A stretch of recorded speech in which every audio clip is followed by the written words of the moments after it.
Hello, my name's Caroline and I'm a junior doctor working in the UK. I wanted to talk about why I've decided to pay off my student loan early. I feel like many people have pretty much accepted the fact they will never pay off their student loans in the UK, and that's okay. Student loans are usually written off 30 years after the April you were first due to repay. I decided to spend some time doing the maths and deciding if it made any financial sense for me to pay back my student loans early at all. I suggest you do this too, as everyone's situation is different. Because I studied graduate entry medicine, this means I have two separate student loans, both with different years to be written off. This means I have one student loan in Plan 1 for my first degree and another student loan on Plan 2, which is my medical school loan.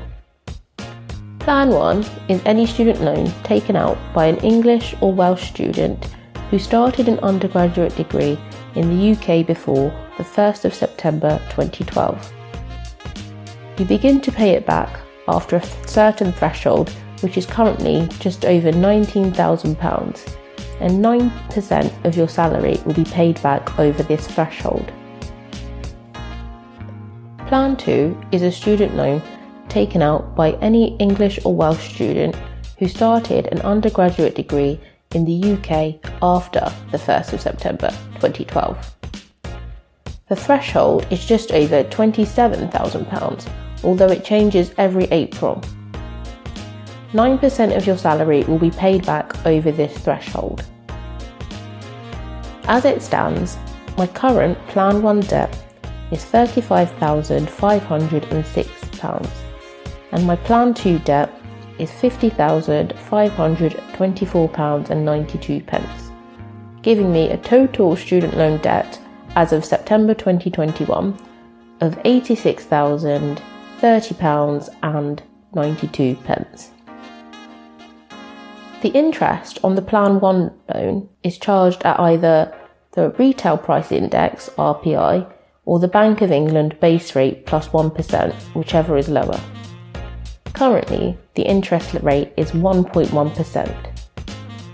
My repayments I make through my salary are currently more than the interest that is being paid, and I've calculated that if I continue to make the minimum payments, I will finish paying this student loan within the next 15 years. This is before the write-off time of 30 years, although I was first eligible to make these repayments about 7 years ago. I have decided not to make any more payments on my Plan 1 loan as the interest rate is low, and at this time I'd like to focus on my Plan 2 loan.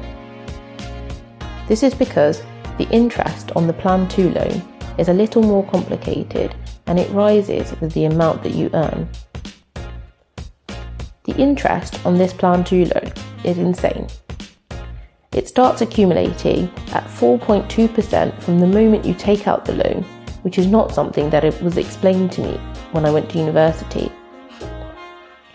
As I am paying off both Plan 1 and Plan 2, it means less money is going towards my high interest Plan 2 debt, meaning more interest accumulates. There are many online student loan calculators, but most of them take into account the average salary progression in the UK over 30 years. However, as a doctor, the salary progression from a first year doctor all the way to consultant level can be quite different from the average salary progression in the UK, and therefore I do not think these calculators quite work for doctors.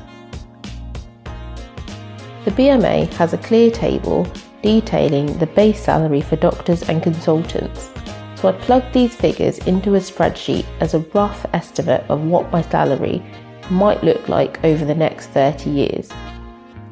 I also accounted for inflation in my calculations. I discovered for my Plan 2 loan, if I waited 30 years for it to be written off, I would pay a total of around £128,719. This would also mean I would still have a debt of £283.801 left, which would be written off, all because of interest. Bear in mind, I currently owe only £50,524.92. In my 10th year of paying off this debt, when I'm eventually a consultant, I will be paying over £5,000 a year towards student loan debt. Now, I'm not a financial advisor and my calculations might not be 100% accurate, but the idea of compound interest here means that I'd be paying off way more than I actually borrowed as time goes on, which really isn't acceptable to me. I also do not want to be paying over £5,000 a year for over 20 years if I don't have to. I would much rather pay off a smaller amount now and enjoy that £5,000 later on in life. Now, I'm conscious of the opportunity cost here. Many people who are interested in finance I know would tell me that if I invested that money instead of using it to pay off my debt, I could make way more money in the long term in the stock market, and that would outweigh the interest payments. I am pretty risk averse as an individual though, and I would rather get rid of the debt that I know I have than rely on an investment that may not work out. Another thing to mention is that I would like to earn a significant amount of passive income, also through investments in property and the stock market and other side hustles. Although I might do this through a limited company, I'd still like to take some money from this for myself, and this would be subject to student loan payments too. As someone who hopes to be a high earner one day, having 9% of my money taken as student loan tax on top of all other taxes I'd have to pay as a high earner just doesn't really appeal to me. I would much rather pay off the money I owe now before I let all that interest accumulate, so I do not have to pay almost 10% of my income to the student loans company until I'm well into my 50s. So in summary, I've decided to make early payments on my Plan 2 student loan of currently £50,524.92. I will not be making any early payments on my Plan 1 student loan. Please let me know your thoughts about this in the comments below. And if you liked the video, press the like button and subscribe to my channel for more videos like this. Thanks for watching.